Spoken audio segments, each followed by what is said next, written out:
இப்படி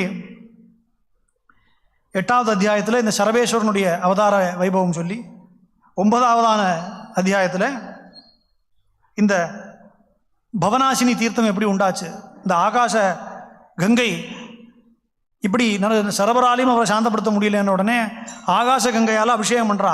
இந்த ஆகாச கங்கை கூப்பிட்ட உடனே இந்த ஆகாச கங்கை வந்த வேகத்தை பார்த்து இந்த இடமே புரட்டி போடுற அளவுக்கு அவ்வளோ வேகமாக வராலாம். இது என்ன பண்ணுறதுன்னு தெரியாத போது எல்லா தேவதைகளும் பிரமிச்சு நிற்கிறா. அப்போ பைரவர் தன்னுடைய சிரசையே வெட்டி அதில் போடுறார். அந்த ஆகாச கங்கை அந்த சிரசை அடிச்சுட்டு பாதாளம் வரைக்கும் போய் ஐயோ இப்படி சிரசை வந்துருத்தேன்னு மறுபடியும் அதை எடுத்துட்டு வேகத்தை தனித்து கொண்டு மேலே வந்து கொடுத்துதான். நிருசிம்மர் சந்தோஷமாக சொன்னாராம், அவனுடைய சிரசு பழையபடி ஆகட்டும்னார். இல்லை வேண்டாம், நான் இப்படி ஒரு காரியம் பண்ணியிருக்கேங்கிறது ஜனங்களுக்கெல்லாம் தெரியட்டும், இந்த தியாகத்தினால இந்த ஜனங்களுக்கு இந்த நதி கிடச்சிதுங்கிறத உணரட்டும்னு சொன்னதுனால அந்த அப்படியே இருக்கட்டும்னு ஆசீர்வாதம் பண்ணுறார். அந்த பைரவர் தபஸ் பண்ண குகை இருக்குது, இந்த நீ தான் இங்கே க்ஷேத்திரபாலனாக இருக்கணும்னு சொல்லி நரசிம்மர் அவருக்கு ஆக்கியம் பண்ணியிருக்கார். அந்த பைரவர் குகை இருக்குது. இதுக்கு என்ன விசேஷம் அப்படின்னா, சங்கர விஜயத்தில் ஒரு சாப்டர் வரும். என்ன அப்படின்னா, ஒரு பைரவன் காபாலிகன் சங்கரருடைய தலையை பலி கொடுக்கறதுக்காக கேட்டான்னு சொல்லி அந்த சம்பவம் நடக்கிறது இந்த குகைக்குள்ளே தான் நடக்கிறது. ஏன்னா நம்ம இங்கே வந்தபோது இங்கே இருக்கிறவாள்லாம் சொன்னால் இந்த குகை இங்கிருந்து ஸ்ரீசைலம் வரைக்கும் போகிறது.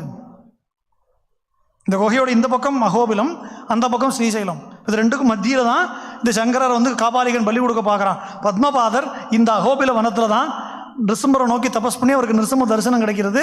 உனக்கு எப்போ வேணுமோ என்னை கூப்பிடு, அப்போ நான் உனக்கு உபகாரம் பண்ண வருவேன்னு நிருசிம்மர் அவருக்கு அனுகிரகம் பண்ணுறார். என் குருநாதருடைய பிராணனுக்கு ஹானி வந்துருத்து, இப்போ அனுகிரகம் பண்ணுன்னு கேட்குறார். பத்மபாதருக்கு நிருசிம்மருடைய ஆவேசம் ஏற்படுறது. அந்த காபாலிகனை கிழிச்செறிஞ்சு விடுறார். அந்த சம்பவம் நடந்தது இங்கே தான். எனக்கு இதை சொன்னபோது சரி என்னமோ சொல்கிறா,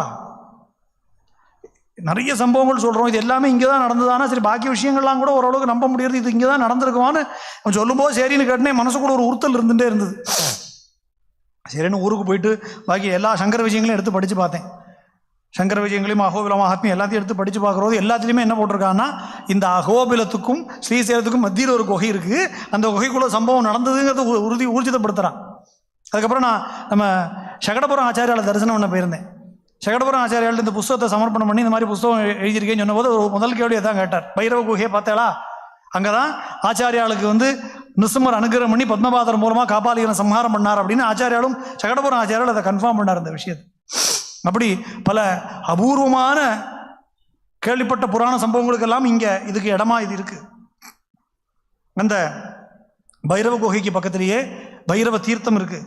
இந்த துலா மாதம், இப்போ இருக்கக்கூடிய துலா மாதம் அந்த பைரவ தீர்த்தத்தில் ஸ்நானம் பண்ணுறது ரொம்ப விசேஷம். அந்த பைரவ தீர்த்தத்தில் துலா ஸ்நானம் பண்ணி ஸ்வர்ணதானம் யார் பண்ணுறாளோ அவளுக்கு சாட்சாத்தா மகாவிஷ்ணு தரிசனம் கிடைக்குமா. இது அகோபில மகாத்மியம் சொல்லக்கூடிய ஒரு விஷயமாக இருக்குது. அப்படி இந்த அகோபில க்ஷேத்திர மகாத்மியம் அப்படிங்கிறது இன்னும் நிறைய நமக்கு சொல்கிறதுக்கு இருக்குது. இந்த 9